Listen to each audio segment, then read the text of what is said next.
দশম শ্রেণীর ছাত্রছাত্রীরা, আজকের ক্লাসের জন্য তোমাদেরকে স্বাগত। আজ আমি তোমাদের সামনে তুলে ধরব কবি শঙ্খ ঘোষ রচিত আয় আরো বেঁধে বেঁধে থাকি।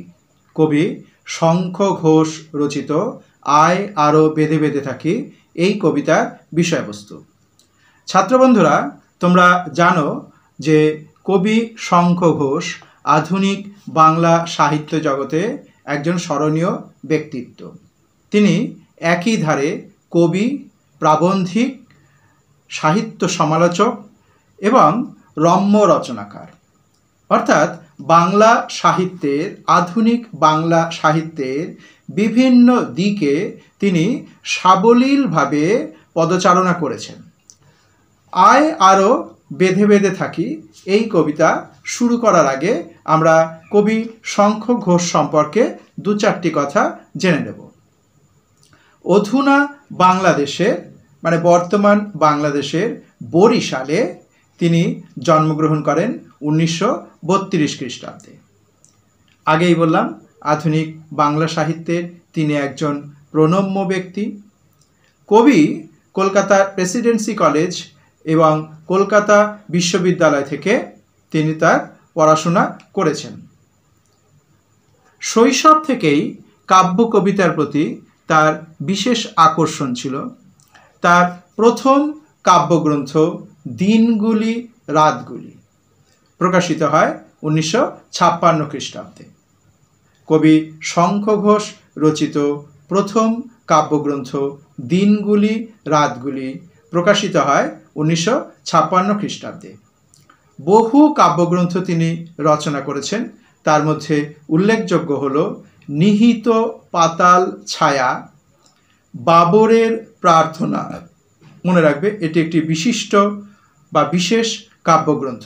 বাবরের প্রার্থনা, পাঁজরে দ্বারের শব্দ, জলই পাষাণ হয়ে আছে। আমরা যে কবিতাটি পড়ব, আয় আরো বেঁধে বেঁধে থাকি, এই কবিতাটি এই জলই পাষাণ হয়ে আছে এই কাব্যগ্রন্থের অন্তর্গত। মুখ ঢেকে যায় বিজ্ঞাপনে, বড় ধুম লেগেছে হৃৎকমলে। ধুম লেগেছে হৃৎকমলে। তাহলে আবার বলি, তার উল্লেখযোগ্য কাব্যগ্রন্থগুলি হল দিনগুলি রাতগুলি, নিহিত পাতাল ছায়া, বাবরের প্রার্থনা, পাঁজরে দ্বারের শব্দ, জলই পাষাণ হয়ে আছে, মুখ ঢেকে যায় বিজ্ঞাপনে, ধুম লেগেছে হৃৎকমলে। কবি শঙ্খ ঘোষের উল্লেখযোগ্য কাব্যগ্রন্থ। ছোটদের জন্য তিনি বেশ কিছু রচনা করেছেন, যেমন ছোট্ট একটা স্কুল, ছোট্ট একটা স্কুল, অল্প বয়স কল্প বয়স। ছোটদের জন্য রচনা রয়েছে এখানে। অল্প বয়স কল্প বয়স, সকালবেলার আলো। আবার বলি, ছোট্ট একটা স্কুল, অল্প বয়স কল্প বয়স, অল্প বয়স কল্প বয়স, সকালবেলার আলো। এগুলি ছোটদের জন্য তার বিশেষ রচনা। কুন্তক ছদ্মনামে কবি শঙ্খ ঘোষ তার বহু কাব্য রচনা করেছেন। তার ছদ্মনামটি কি? কুন্তক। প্রবন্ধের বই হিসাবে উল্লেখযোগ্য হয়ে আছে কালের মাত্রা, কালের মাত্রা ও রবীন্দ্র নাটক। এই গ্রন্থ দুটি প্রবন্ধের গ্রন্থ হিসেবে উল্লেখযোগ্য হয়ে আছে। সাহিত্য রচনার জন্য বিভিন্ন সময়ে তিনি বিভিন্ন পুরস্কারে ভূষিত হয়েছেন। এর মধ্যে উল্লেখযোগ্য 1989 সালে তিনি রবীন্দ্র পুরস্কার অর্জন করেন। 1989 সালে রবীন্দ্র পুরস্কার অর্জন করেন। পদ্মভূষণ উপাধিতে ভূষিত হন 2011 সালে। পদ্মভূষণ উপাধি প্রাপ্ত হন 2011 সালে। 1999 সালে তিনি সাহিত্য একাডেমি পুরস্কার অর্জন করেন। সাহিত্য একাডেমি 1999। জ্ঞানপীঠ পুরস্কারে ভূষিত হন 2016, পদ্মভূষণ 2011, জ্ঞানপীঠ 2016।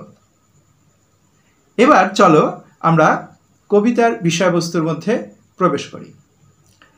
আগেই বলেছি আয় আরো বেঁধে বেঁধে থাকি এই কবিতাটি মূল গ্রন্থ কোনটি?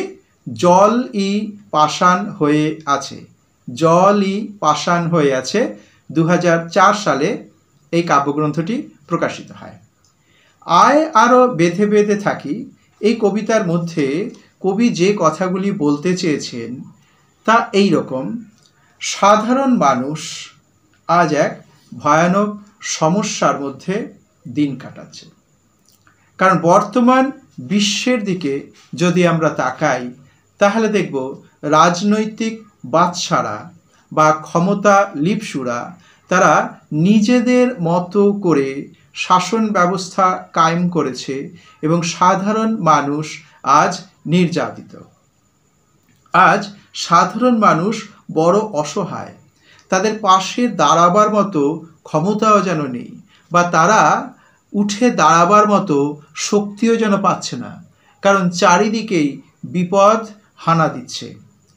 অতি সতর্কতার সঙ্গে মানুষকে পা ফেলতে হচ্ছে, কারণ হিসেব করে পা না ফেললেই যখন তখন মৃত্যু বা ধ্বংস অবধারিত। এক ক্ষয়ে যাওয়া সমাজ, যুদ্ধ বিধ্বস্ত পৃথিবীর, এক ছিন্ন বিক্ষুব্ধ পৃথিবীর যেন অংশ আমরা দেখতে পাচ্ছি।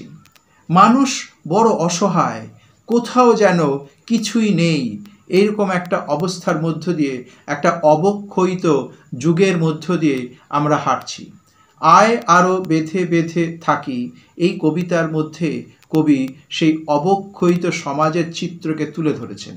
একই সঙ্গে তিনি আশা প্রকাশও করেছেন যে এর বিরুদ্ধে আমাদের কিন্তু এগিয়ে আসতে হবে, কারণ মানুষই সকল শক্তির আধার।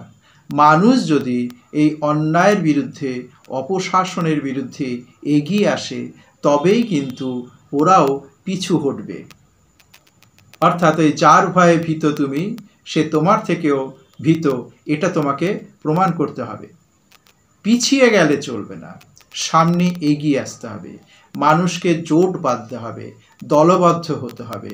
আর দলবদ্ধ হলে তবেই কিন্তু ওই যারা অসুর অর্থাৎ সুর নয় যারা, শাসন শোষণের যন্ত্র যারা চালিয়ে যাচ্ছে, মানুষকে যারা নিষ্পেষণ করছে, তারাও কিন্তু তোমার ভয়ে তখন পিছু হটতে বাধ্য হবে। তাই ভয়ে ভীত হলে চলবে না, বিচ্ছিন্ন হলে চলবে না, সমবেতভাবে এগিয়ে আসতে হবে। যুদ্ধ বিধ্বস্ত পৃথিবীর মধ্যেও তোমাকে বেঁচে থাকার এই একটা মন্ত্র বা একটা বাণী নিয়ে তোমাকে এগিয়ে যেতে হবে। কি না, একতাই বল, একতার শক্তিতে তোমাকে কিন্তু পরাজিত করতে হবে ওই অসুর অর্থাৎ অসুরকে। আমরা আয় আরো বেঁধে বেঁধে থাকি কবিতার মধ্যে লাইন ধরে ধরে অর্থাৎ চরণ ধরে ধরে আলোচনা করলেই এই সত্য অনুধাবন করতে পারব। কবি শঙ্খ ঘোষ আয় আরো বেঁধে বেঁধে থাকি এই কবিতায় ওই একতাই যে বল সে কথাটা আমাদেরকে বারবার বোঝাতে চেয়েছেন। কবি বলছেন, আমাদের ডান পাশে ধস, আমাদের বায়ে গিরিখাত, আমাদের মাথায় বোমারু, পায়ে পায়ে হিমানির বাঁধ।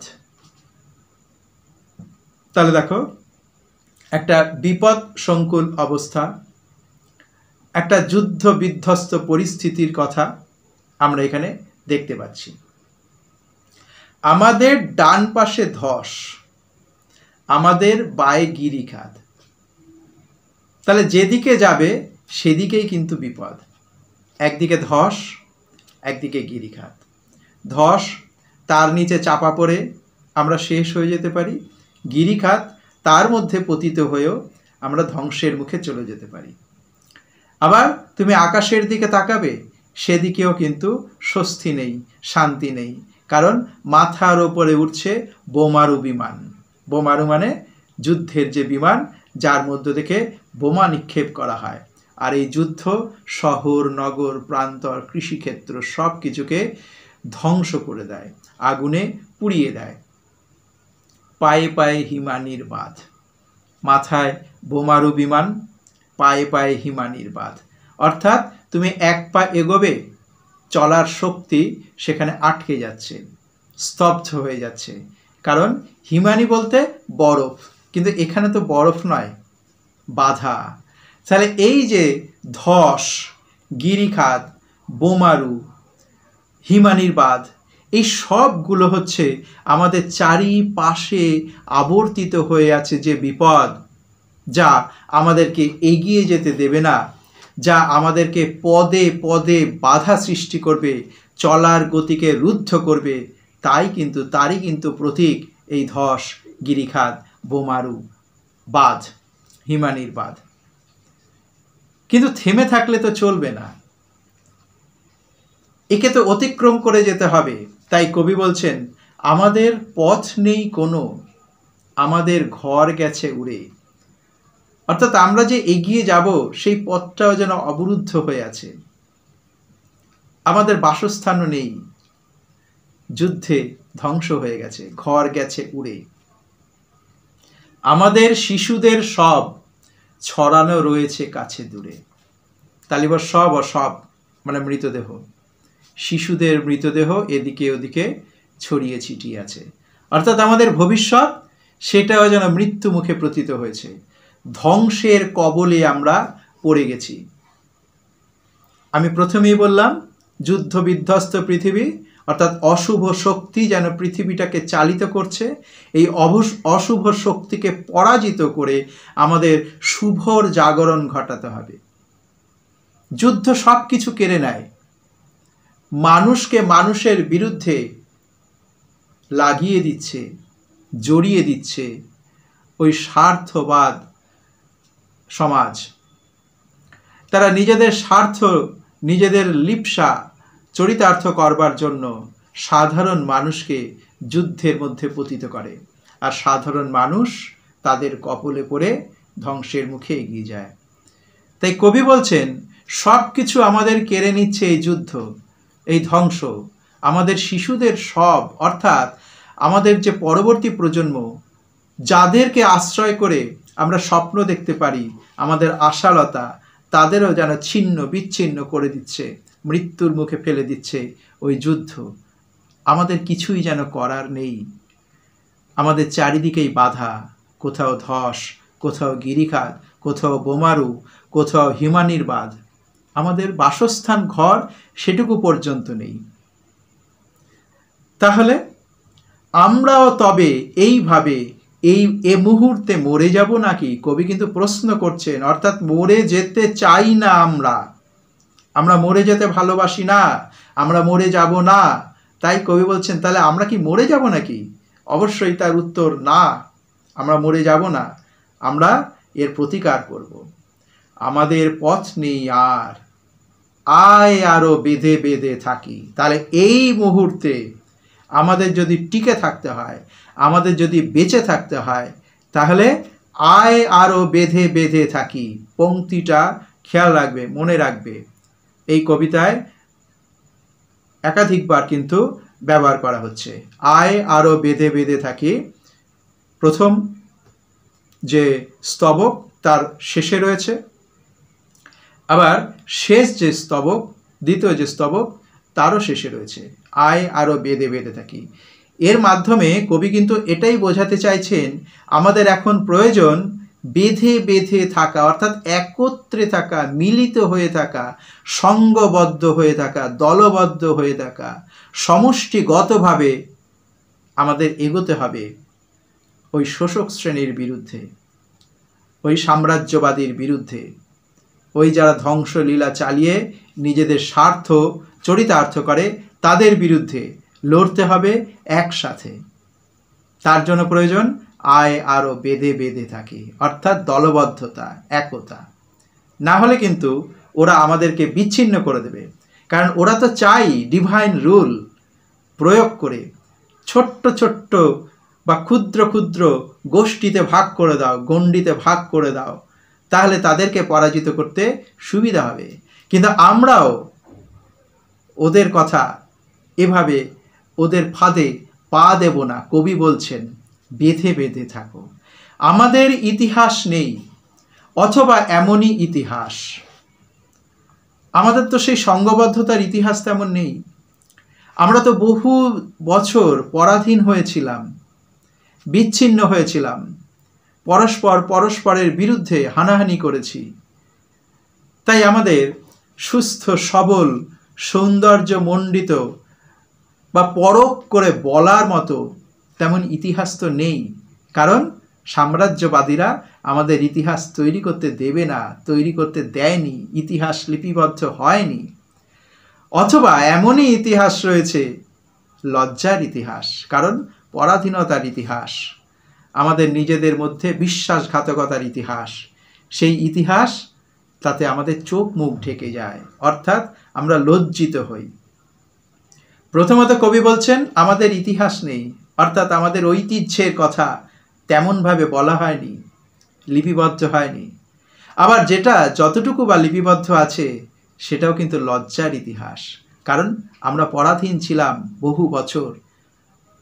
ঔপনিবেশিক শাসন শোষণে আমরা পিষ্ট হয়েছি, যার ফলে আমাদের ইতিহাস তেমনভাবে গড়ে ওঠেনি, তেমনভাবে প্রকাশিত হয়নি। যতটুকু প্রকাশিত হয়েছে সেটা বড় বেদনার, বড় লজ্জার, বড় অস্বস্তিকর ইতিহাস। তাই কবি বলছেন আমাদের চোখ মুখ ঢাকা, আমরা ভিখারি 12 মাস। আমরা এভাবেই যেন পদদলিত হয়েছি। কিন্তু এটা তো থাকা উচিত নয়। পৃথিবী হয়তো বেঁচে আছে, পৃথিবী হয়তো মরে গেছে,